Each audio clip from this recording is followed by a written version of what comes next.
Hey there guys, thanks for tuning in. So, doing something a bit different today. Recently, the channel crossed 400,000 subscribers, which is really awesome and feels like a milestone. Just want to say a massive thank you to all of you for subscribing and for commenting and supporting the channel.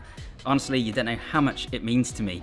I didn't do anything to mark the occasion when we reached 300,000 subs, so I thought it'd be good to do something now, make a little special video. Also, I'm working on something really big, so I thought this would be a fun way to tide us over until then. I am, of course, talking about a Q&A. I asked you guys to shoot me any questions that you had, and I do my best to answer them here. So without further ado, let's get on to the questions. And the first question I have here is from Sean Delaney, who asks, do you practice intermittent fasting? And if so, what have you found to be the best timing for it?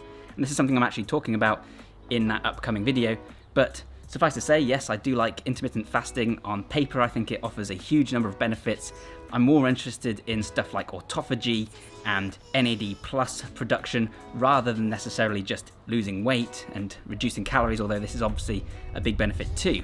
So with that in mind, I think if you're fasting, you should aim to be fasting for at least 16 hours because that's when the most autophagy kicks in. Autophagy is not a binary, it's more of a spectrum. You always have some autophagy going on in the body, but to get the most benefit, you want to go to that 16-hour point.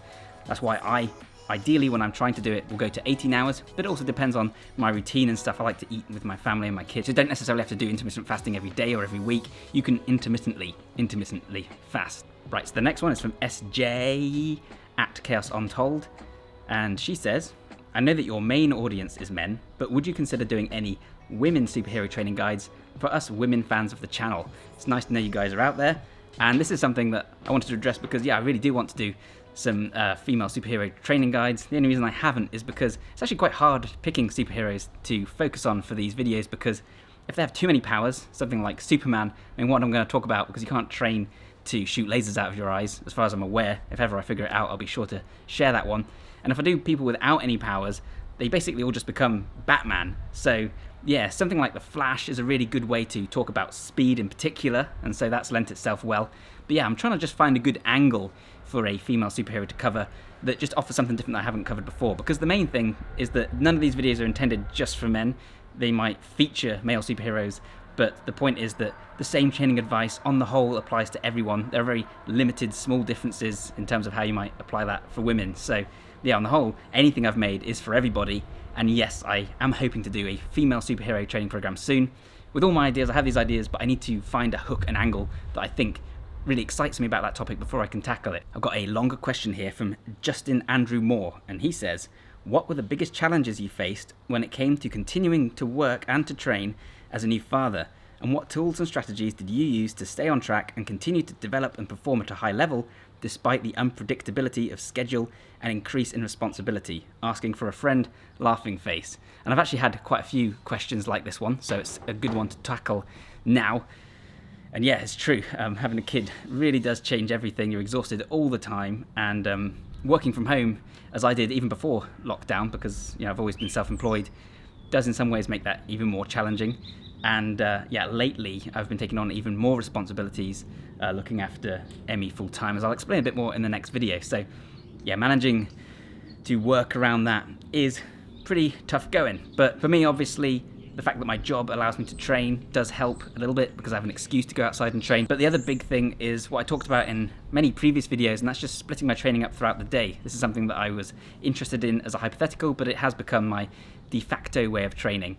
And the other big thing that I'd say has been difficult as a parent is injury and recovery, because when I'm training hard, having a little one doesn't really give you tons of time to recover. Normally, if I'd tweaked my back, say, then I might say, okay, I won't do any cleans or deadlifts for a while, I'll let my back recover. But unfortunately, if you've got I don't know how heavy she is, 7 kilograms maybe, but wriggly and unaccommodating resistance. If you've got a little one who's that heavy and she's in the cot and you've got to bend over to pick her up because it's 5 o'clock in the morning and your back's still sore, then yeah, you're just exposing it to so many opportunities for injury. A lot of people say as they get older and they age, they become more prone to injury, find it harder to train. But I actually think lifestyle is such a big part of that, because if you're a parent, yeah, you're just working so much harder, getting so much less sleep, and it's cumulative over time. So it's kind of allowed me to put myself in the shoes of some of the people that I've trained or given advice to in the past who perhaps are struggling with these kinds of ailments. So actually it's been useful in that sense, and it's showed me that there's benefit to me training carefully and making sure I strengthen my back and things like that. So actually in that sense it's been a learning curve, and you have to see training not only as something that you do to exert yourself and to break yourself down, but training can also be what you do to fortify yourself. It can be comfortable. Sometimes I put on relaxing music, do some mobility, or hold some static poses that strengthen some weak areas, and it's actually, it's a decompression, and that's just as important as going hard all the time. So yeah, that's something else I've learned, and that's how I've coped with that. Social Toby says, in the last months your videos and your book Super Functional Training changed my philosophy about strength training, and I love your Batman workout. Thank you very much.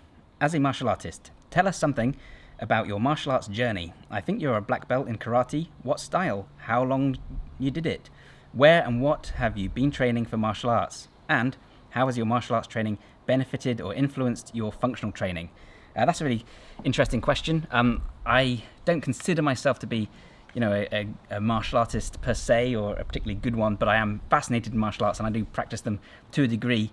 And for a time, I just loved martial arts. Jackie Chan and Shenmue were two of the biggest influences for me growing up, and they not only got me into martial arts, but also fitness training, along with my step-grandfather, Bernard Hunt, who I met when I was 10, 11, 12, I don't know.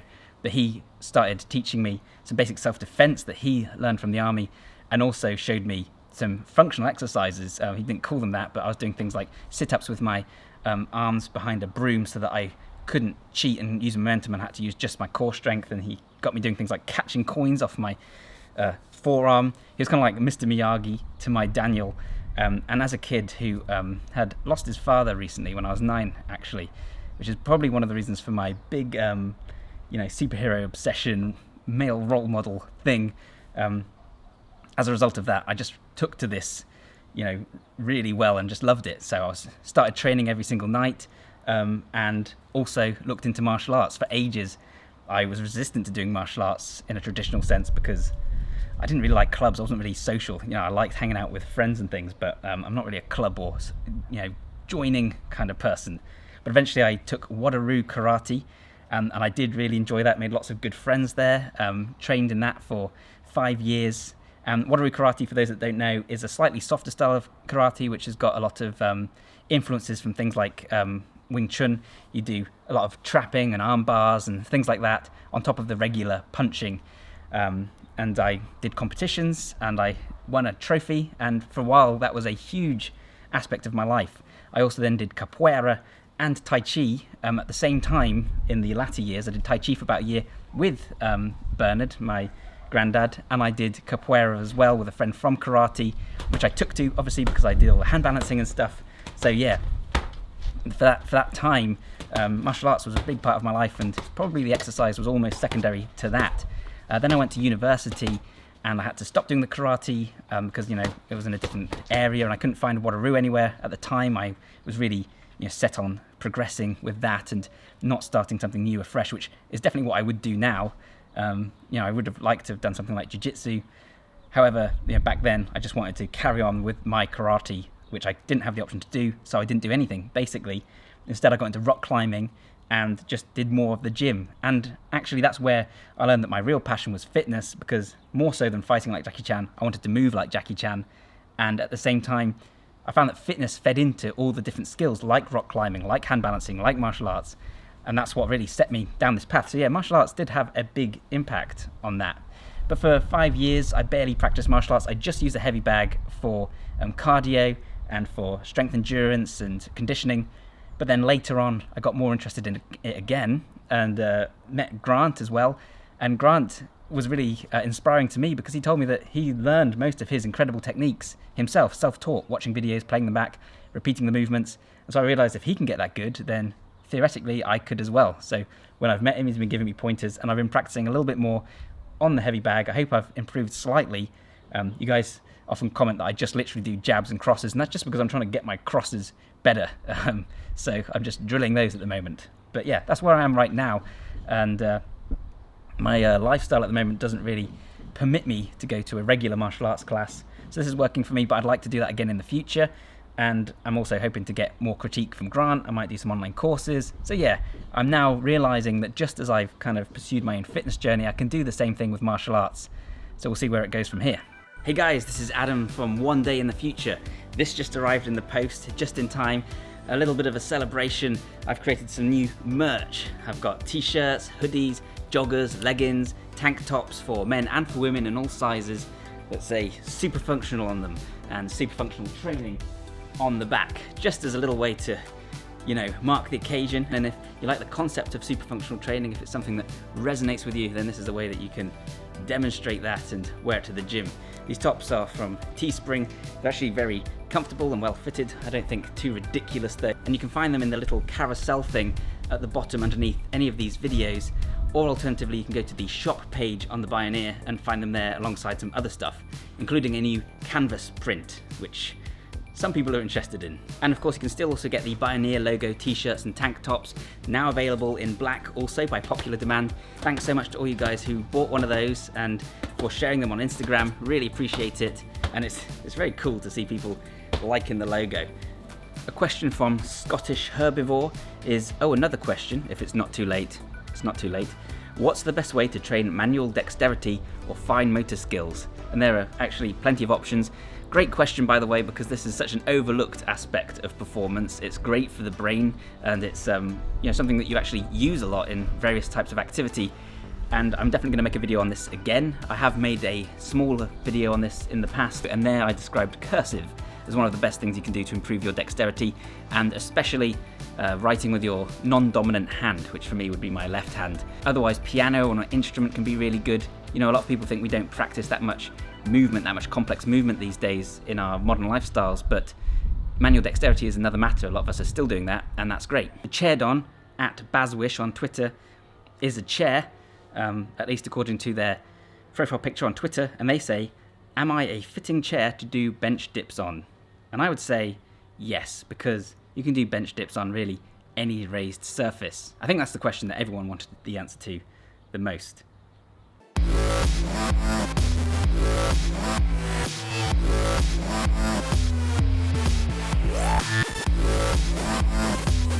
Rob Rod Leader says, is your physique the result of strength training, bodybuilding, functional fitness, a blend of it all? I'm curious about your fitness journey. So, as I told you guys, I started off doing martial arts and also some kind of functional training that my granddad had taught me.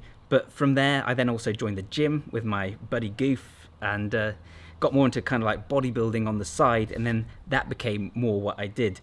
And I wasn't specifically interested in bodybuilding. It was just that back then, the most information was telling you how to do bodybuilding, and also Arnie was a big hero of mine, and Stallone in particular, actually.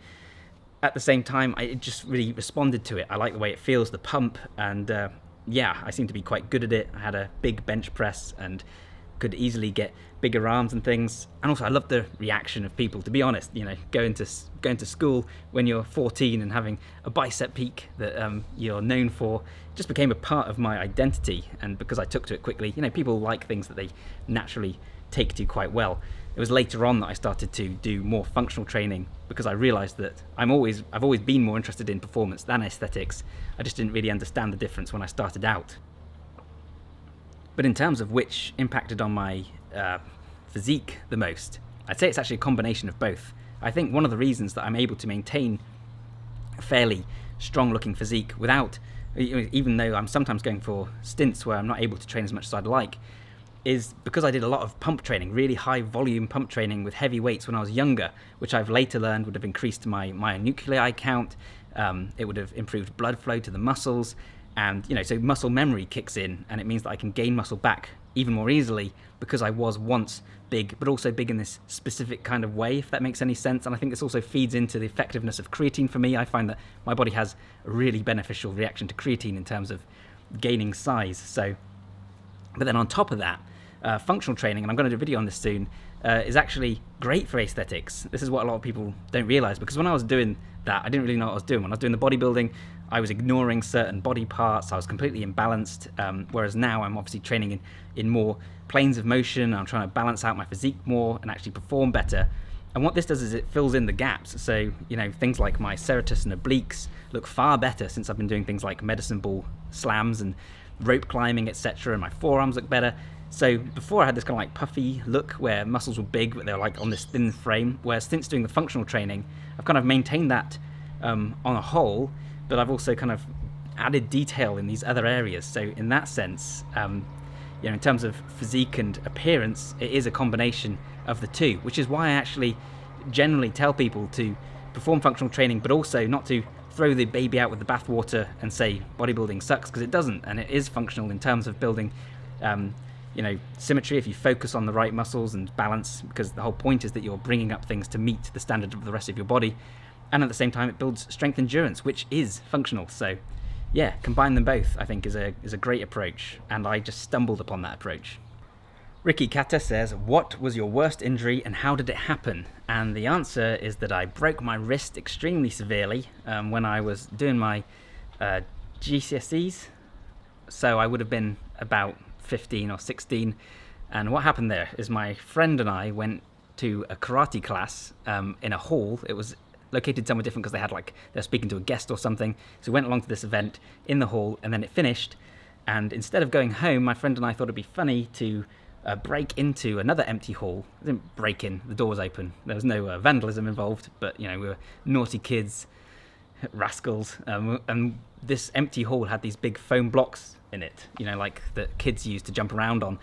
And what we did was we built a tower of them where I would stand on one and then he'd throw me one and I'd put it underneath myself, and then he'd throw me another one and I'd step on that one, thus building the tower higher and higher, and I was going higher and higher at the same time because I thought this was a great Jackie Chan-esque stunt. And then he threw me one when I was really high up. I was high enough to reach the ceiling fan, and it knocked me in the tower. My theory was that if I fell, I'd land on the soft things so I wouldn't hurt myself, but what actually happened is I kicked the soft pile of things out that way, and I went straight down, landed on my wrist and elbow and head, and from quite a great height onto hard wooden floor. And when I opened my eyes, I tried to push myself up and I found I couldn't. I thought, that's odd. And I looked at my hand and it was literally on almost backwards. It was, both the brains were broken, the growth plate was smashed, and my hand was round like that, and the skin was all bunched up. And so the obvious thing I thought is, I can't tell my mum because she'll be mad. Also, we had a holiday to America booked, which was a big, exciting event for us, which I didn't want to be cancelled. So I said to my friend, what you got to do is pull my hand, because it's clearly dislocated, and it'll click back into place, which is impossible. You can't dislocate your wrist. I didn't know this. He pulled it. It did not make me better. In fact, apparently I was very lucky not to lose movement in my hand by destroying my nerves. And so, yes, I went to the hospital and I was in cast for collectively multiple months. And it actually broke again. It didn't break. It moved inside and I had to have a pin in it. And it's caused me aggro ever since. And it's a bit of a pain because I currently have some elbow pain, and I think, I've had it and gotten rid of it, and had it and got rid of it, and it's because my wrist, lacks mobility compared to the other one, and just generally this is a weak point for me. My whole right side is my weak point as a result, which, sucks. I also broke my ankle by sticking in a rabbit hole, so it's literally my right side, and all these injuries kind of coalesce and spread through the body, but it's just part of the challenge is overcoming and working around that. And my friend joked because he said a lot of people at hospitals say things like, will I ever walk again? And I said, will I ever walk on my hands again? Which he found amusing. And they actually said I would never walk on my hands again. And I can walk on my hands. And I never got arthritis when I was 21, which they said I would. So that's all positive.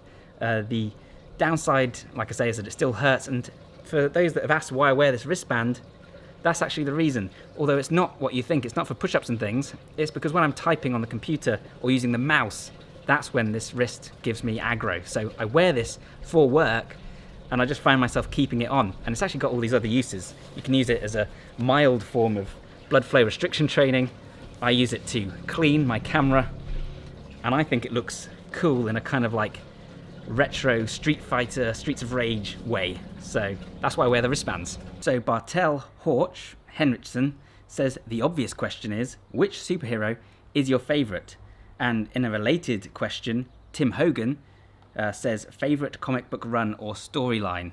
So my favourite superhero, I probably have a few. It may surprise you to learn that my OG favourite superhero, the one that got me into comics, was Iron Man, long before he was famous thanks to the MCU, back when he was considered B-list, B-tier.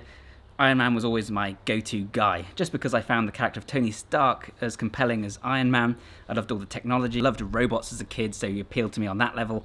And yeah, I just found him this relatable, interesting character who did stuff that wasn't just superheroing, that I also wanted to read about. Whenever I'd read about Spider-Man, I'd just be like, put your mask back on, man, Peter Parker's boring. But with Tony Stark, it was a bit different. And the comic run that got me into Iron Man, and so one of my favourites, was by Len Kaminsky. And he's the guy who introduced War Machine and the modular armour, which was really cool. He could add these massive guns to his arm for specific missions that did different things. And this was in the 90s, so of course everything looked really awesome. All the guns were massive, there were wires hanging out everywhere. I just really liked it.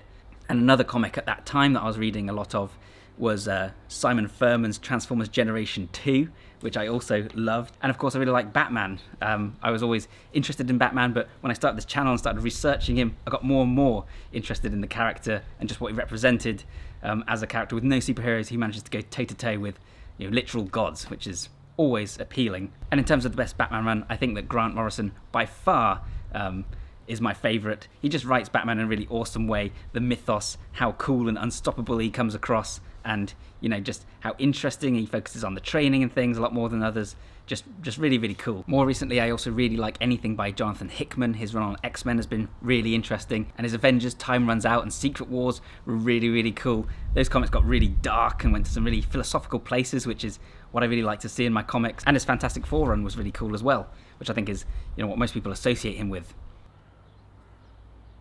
Martin Weaver says, "Natty or not, winky face," which I think is meant in jest, but a few people have asked if I am natty or not, and hopefully I think those that read about this sort of thing and are interested would guess that I am natty, because I don't have that low body fat at all. It's like 15% or something. Got love handles, and if you watch my videos, you'll see that my size fluctuates. I saw some people mention that on my blog I did talk about having used something, and it's true. This is ridiculously embarrassing, but when I was 21 or 22, I took a pro-hormone, not realising that was what it was. It was sold over the counter in a gym. It was called Oxavar, and I bought it because I thought it was a testosterone booster, because I was so green at that point that I didn't know what the difference was.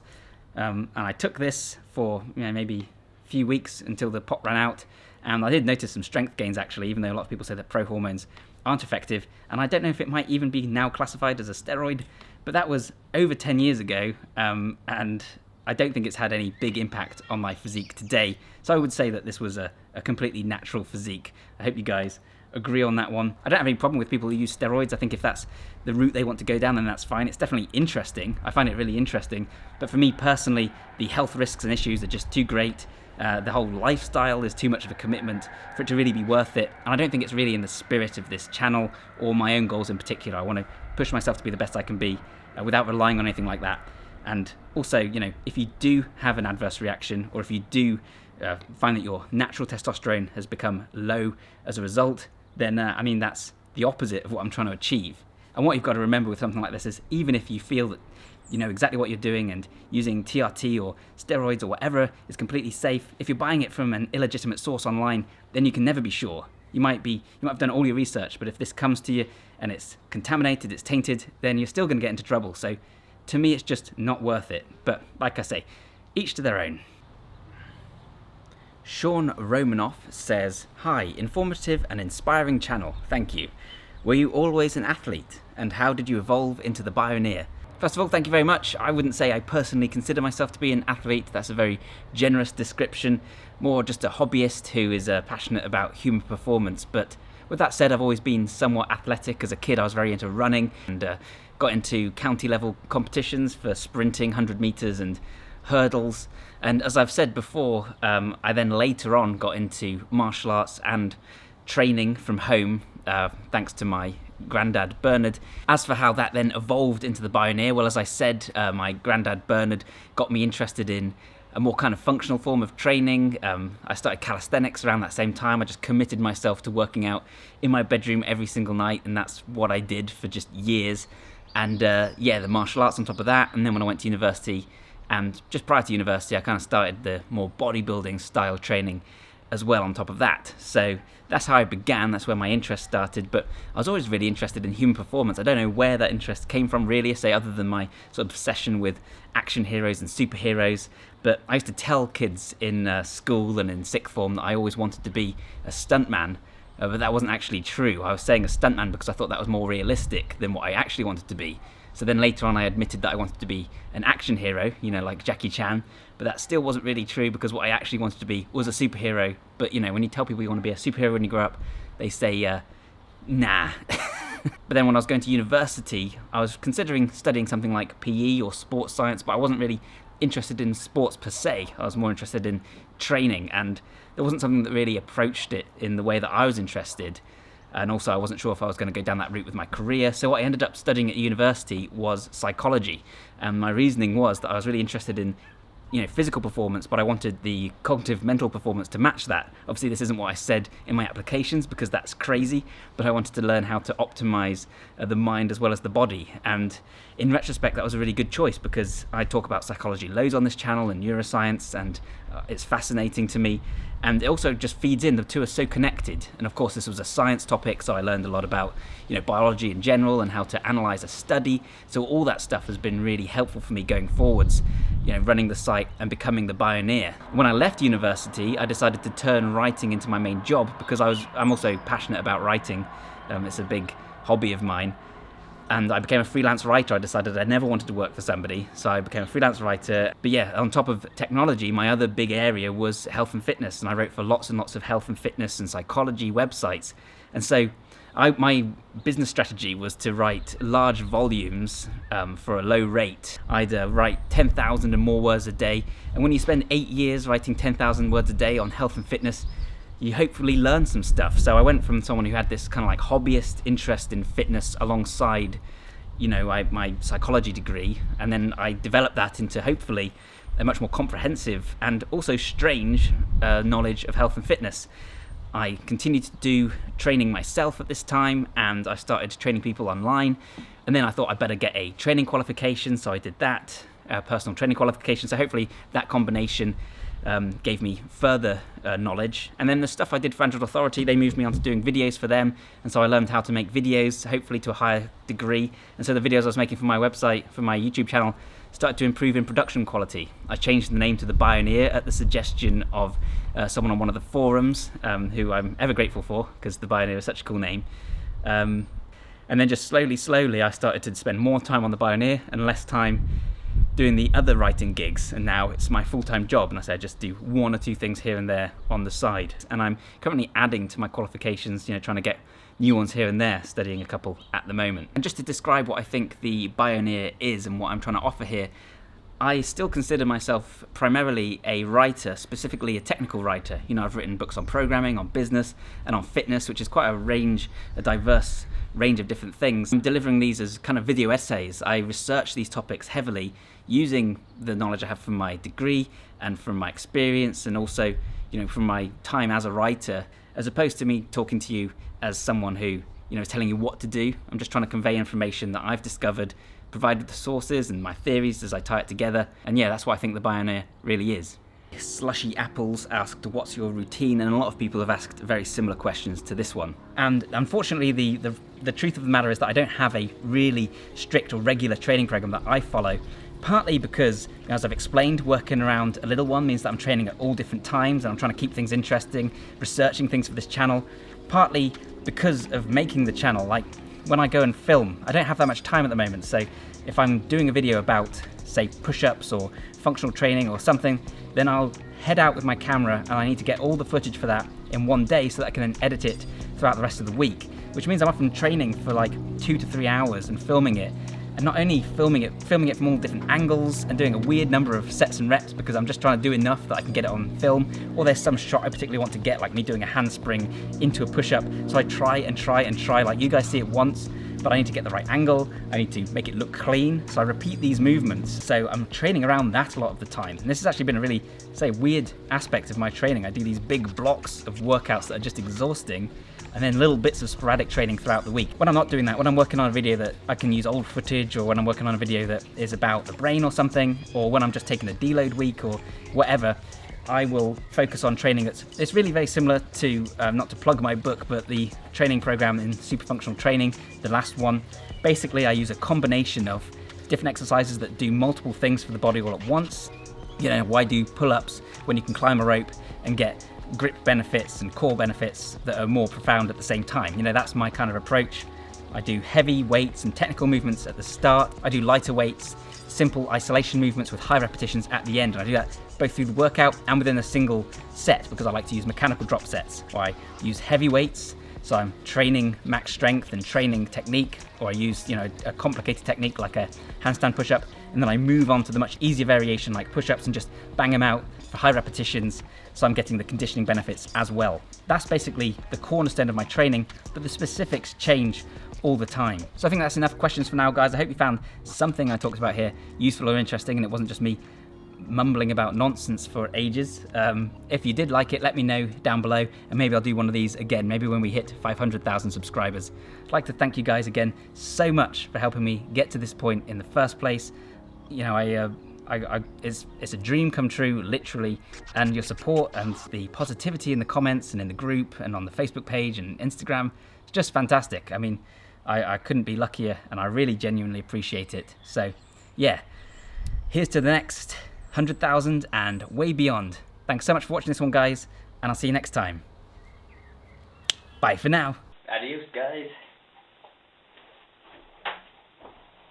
Thanks for watching. Stay tuned for the next one. See you later.